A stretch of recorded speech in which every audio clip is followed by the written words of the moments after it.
Marie Maïga et Alinko. Nous sommes ici à Gao, où au-delà de la désolation et du vent de liberté retrouvé, voilà quelques résultats des percussions des forces armées et de sécurité du Mali, soutenues par leurs homologues de la France, dans les logements de certains islamistes dans la ville. Ici, l'argent de la drogue et du narcotrafic. Des paquets et des paquets de billets noirs, abandonnés sur place, dont le processus final permet à la fois de payer et les combattants, mais aussi d'inonder le marché mondial de faux billets depuis Gao. Ça, c'est la preuve que les combattants étaient payés. Le bénéficiaire, c'était Al-Haider Yahya Ag-Olog. Voilà, il a signé et ça, c'est la preuve. Ces documents, ils recevaient, ils démargeaient ici. Voilà la liste. Ça, c'est une liste. Al-Hussein Karo, Al-Kay. Tout ça, c'est des listes, c'est écrit en arabe. Sur ces états de paiement sont visibles des émargements de bénéficiaires avec des montants importants dont certains perçoivent plus de 50 millions de francs. De quoi justifier ce projet terroriste et la mise déjà en circulation de compagnies de transport. Alors que de l'autre côté, comme avec ce panier à roquettes, des armes et des munitions de destruction inondent la ville pour tuer nos forces armées de sécurité, nos paisibles populations et détruire nos infrastructures publiques. Ici, les locaux de l'ORTM, l'Office de radio-télévision de la région de Gao, et dont seuls les murs témoignent encore de la dimension de la furie destructrice du MNLA et de ses alliés, venus pourtant à Gao, selon eux, pour développer le nord du Mali. Il y a quelques jours, 29 officiers, sous-officiers, hommes de troupes ont été mis en liberté provisoire. Cet acte de la justice a provoqué une scène de rassemblement au niveau du camp des commandos parachutistes. Le chef d'état-major général des armées a tenu à apporter des éclaircissements sur le sujet. Du coup, il met en garde tout ce qui ne respectera pas le règlement de l'armée. Le général de brigade Ibrahim Abdel Roudambélé est au micro de Mariam Sagara. Ça a commencé depuis le 30 avril où il y a eu un contre-putsch. Mais avant qu'il ne déclenche, avant que les éléments du régiment ne se lancent dans Bamako, j'ai pris contact avec leur commandant de régiment à l'époque, le colonel Abdina Guindo. Je lui ai demandé qu'est-ce qu'il y a comme problème.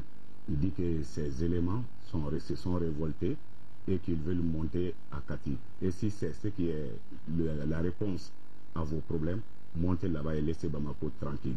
Mais depuis mon arrivée, je vous ai dit que j'ai besoin de ce régiment pour renforcer mon effectif sur le terrain. Aujourd'hui, le Mali n'a pas besoin de tout ça. Il faut inviter vos éléments à rentrer. 2 heures après, c'est le même colonel qui appelle pour dire qu'il a le contrôle de l'ERTM. En faisant quoi? En tuant les forces de sécurité de la garde nationale qui avait la sécurité de l'ERTM et prendre l'ERTM sous son contrôle et ensuite continuer sur l'aéroport et tuer les éléments de l'armée de l'air qui avaient ce contrôle. Et en ce moment, il nous a appelé pour nous dire qu'il a le contrôle de l'ERTM et de l'aviation. Avec ça, je dis maintenant, il a dépassé le cadre, ce n'est plus la direction de Kati, ça, il a tué des innocents. Mais 48 heures après cet affrontement, le ministre de la Défense a vu qu'il est urgent de les appeler à aller se présenter au niveau de la gendarmerie. L'effectif qu'on a trouvé, on voyait ce côté qu'il était nécessaire de prendre contact avec eux pour leur parler et qu'il y ait plus de sécurité à l'intérieur de Bamako. Donc je me suis déplacé avec les différents chefs d'état-major, aller les voir au camp des parachutistes, leur parler, voilà, nous allons prendre une décision, c'est de vous réaffecter dans d'autres unités. Parce qu'en vous gardant à Bamako, toujours on sera face à ces problèmes. Mais le régiment n'est pas dissous. Après, comme on a ce problème du Nord sous le bras, vous allez partir dans les autres unités et vous allez combattre auprès de vos frères d'armes. Donc après cet entretien, on a pris toutes les dispositions, mettre des cars à leur disposition et prendre tous les états financiers pour les affecter dans leur régiment respectif. Est-ce que tout le monde a rejoint son unité d'affectation? Non, tout le monde n'a pas rejoint. À la date d'aujourd'hui, il y a 417 éléments parmi eux qui ont rejoint les unités d'affectation. Et il y a plusieurs d'ailleurs même qui sont en train de se battre sur le terrain, que ce soit à Tombouctou, à Gao, avec leurs frères d'armes. Mais il y a une partie qui est restée à Bamako, refusant d'obéir aux ordres des autorités militaires.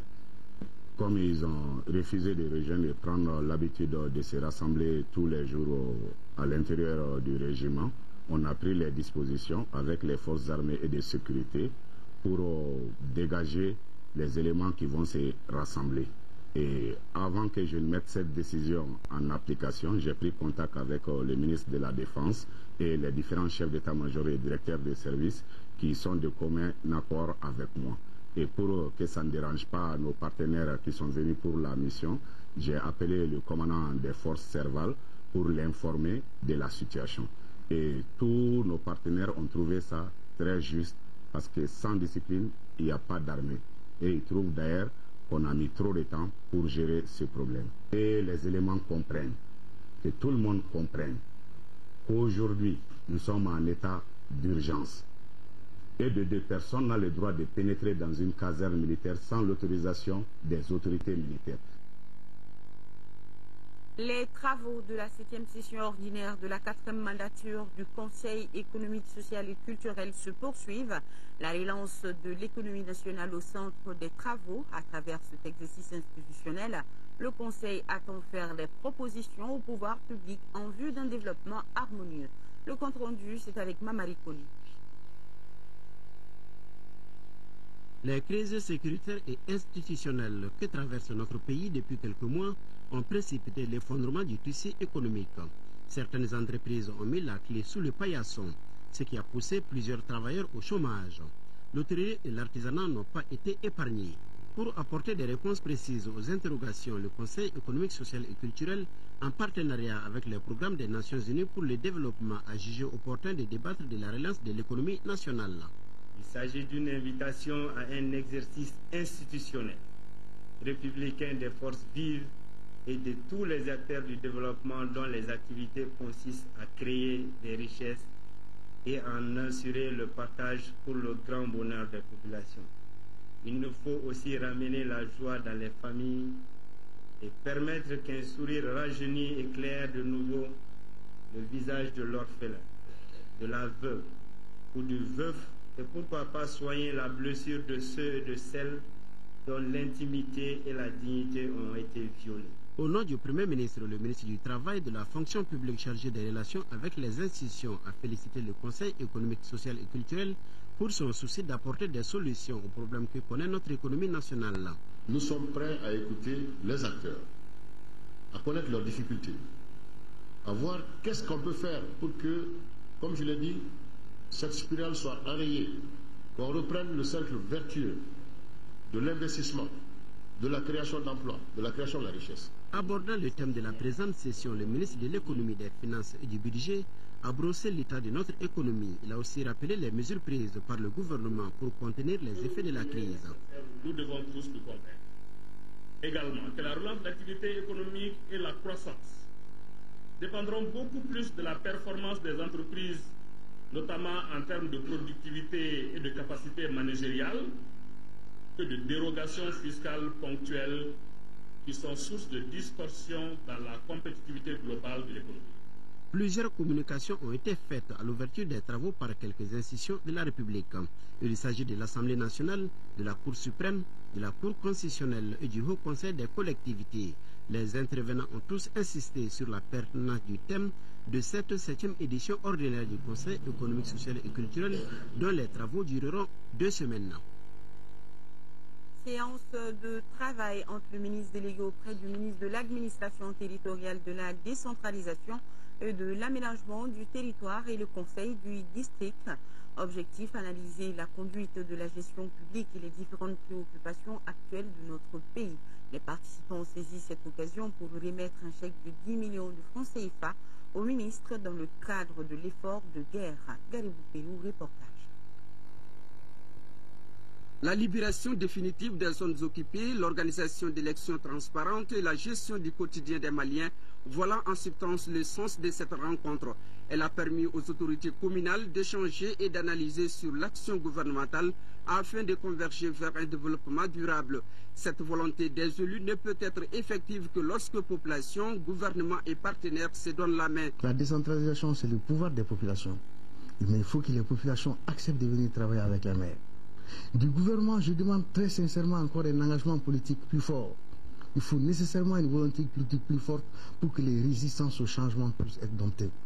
On fait des textes pour la décentralisation, elles ne sont pas exécutées. Plusieurs autres problèmes ont été évoqués par les chefs de service dans leur domaine de compétences. Il s'agit des questions relatives à l'assainissement, à l'anneau-sotrament, à la gestion des éclairages publics, entre autres.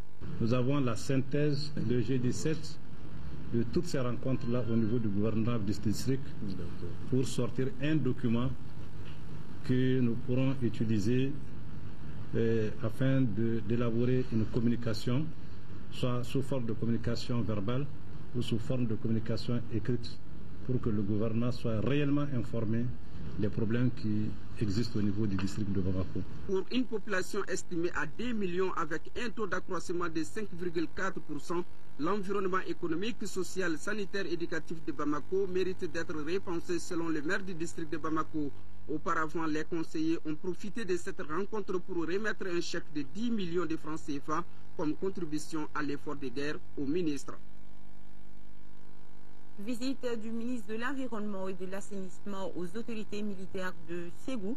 Ousmane Aglissa a réitéré les encouragements du gouvernement et du président de la République à nos forces armées et de sécurité. Nous l'écoutons au micro de Kandissila. Il faut dire que nous sommes honorés au jour d'aujourd'hui. Et cela, nous le devons à notre armée, notre vaillante armée, qui a enclenché les opérations de reconquête des régions occupées. Et aujourd'hui, au moment où je vous parle, je suis très heureux de dire que Gao est reconquis sous contrôle, que Tombouctou est sous contrôle, et que nous pouvons vraiment considérer que vraiment la reconquête du Nord est déjà gagnée. Donc c'est ce sentiment de fierté, d'honneur qui m'a poussé ici à venir saluer le commandement militaire, accompagné de monsieur le gouverneur de région, pour leur porter le message du président de la République, le message de son Excellence monsieur le Premier ministre et de l'ensemble du gouvernement, un message de soutien indéfectible, un message d'accompagnement, d'appui, et surtout, un message en tout cas de disponibilité pour faire en sorte que l'ensemble des Maliens réussissent l'union sacrée autour de notre armée. La police de Kadjolo vient de mettre la main sur des voleurs et receleurs de motos. Daouda Diakité, les détails. Son nom Madou Traoré, alias Madouni, natif du Folona, cet individu s'est spécialisé dans le vol à main armée. Il évoluait sur les axes Zégua-Kadjolo ou Kadjolo-Fourou ou encore Fourou-Alhamdulillah, un site d'orpaillage à la recherche d'engins à deux roues comme les motos Jakarta. Armé d'un pistolet artisanal, il sèmera la panique durant de longs mois avant de croiser le chemin des éléments du commissariat de police de Kadjolo. C'était dans la nuit du 19 au 20 janvier 2013.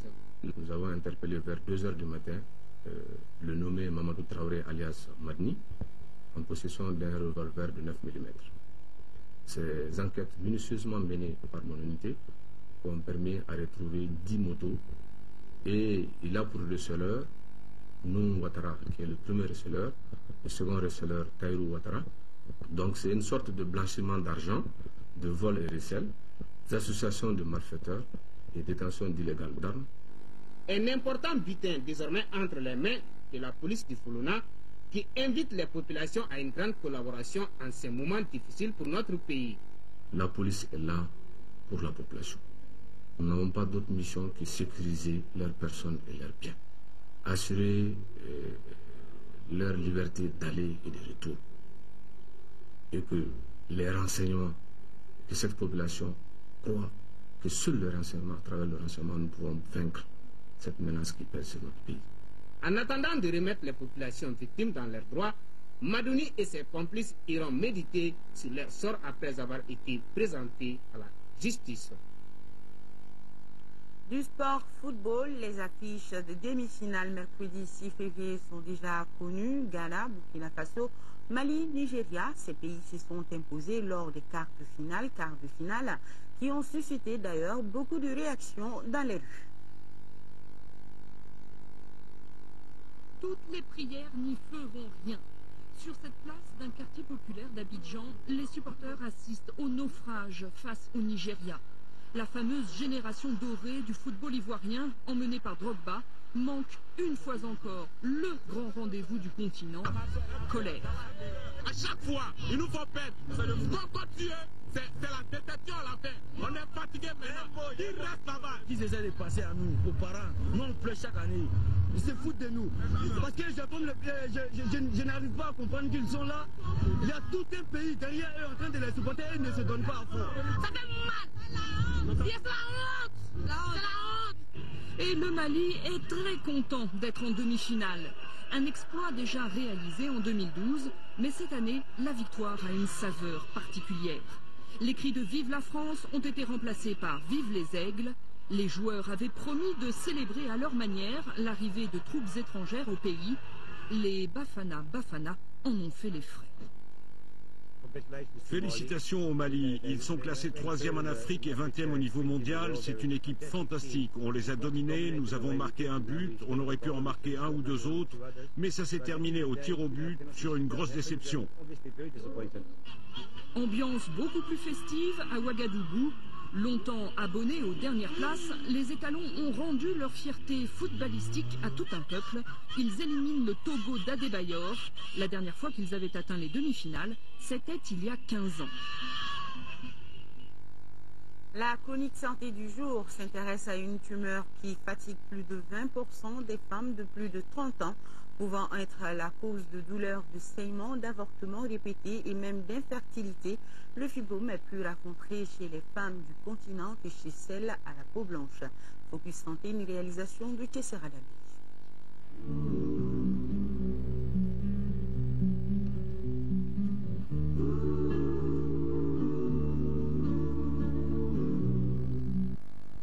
Le fibrome utérin est une tumeur non cancéreuse se développant au niveau de l'utérus, cela de façon isolée ou en groupe. Apparaissant généralement chez les femmes après l'âge de 30 ans, sa taille peut varier de la grosseur d'une bille à celle d'un pamplemousse ou plus. Voici par exemple les images de quelques fibromes enlevés ces dernières années à l'hôpital Gabriel Touré de Bamako. 20% des femmes de 30 ans qui n'ont pas d'enfants ont un ou plusieurs fibromes. Et dans la population féminine, 1 à 4% des femmes enceintes ont un fibrome. Pour ce qui est de l'origine de cette tumeur, peu de facteurs sont reconnus avec certitude. Le fait d'avoir, ne pas avoir d'enfants est un facteur de risque. À côté de ça, on a également d'autres facteurs favorisants, surtout la race.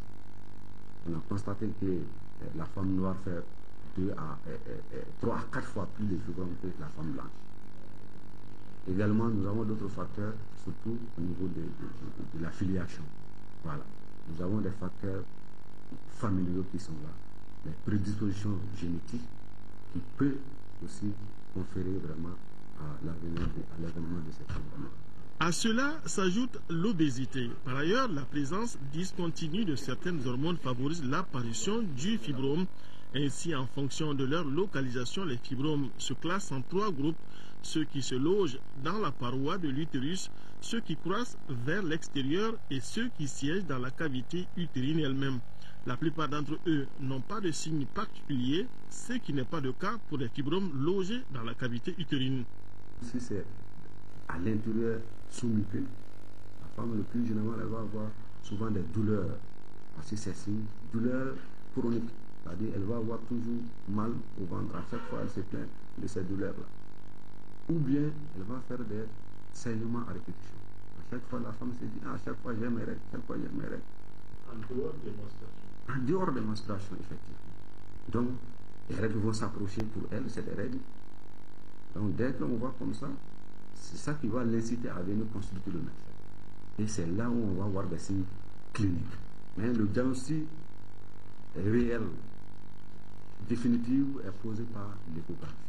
En fonction de sa localisation et de sa taille, le fibrome utérin, même s'il est qualifié de bénin, peut créer des désagréments. Le fibrome peut d'abord, par les saignements que j'ai dit, entraîner l'anémie. Et l'anémie là peut être sévère lorsque les saignements sont abondants et à répétition.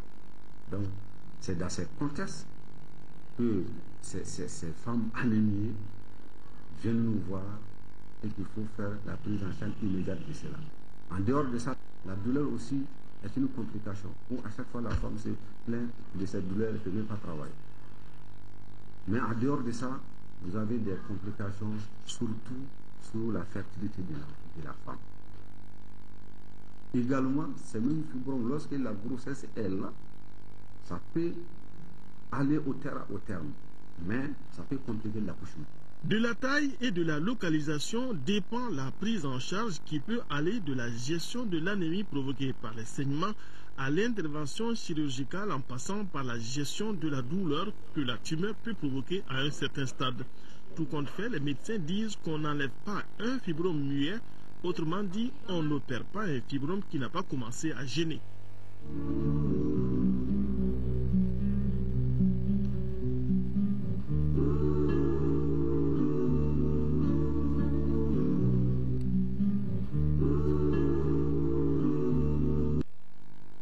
Fin de ce journal. La grande édition sera une présentation de Amadou Sankaré. Merci de nous rester fidèles. À demain. Bon appétit.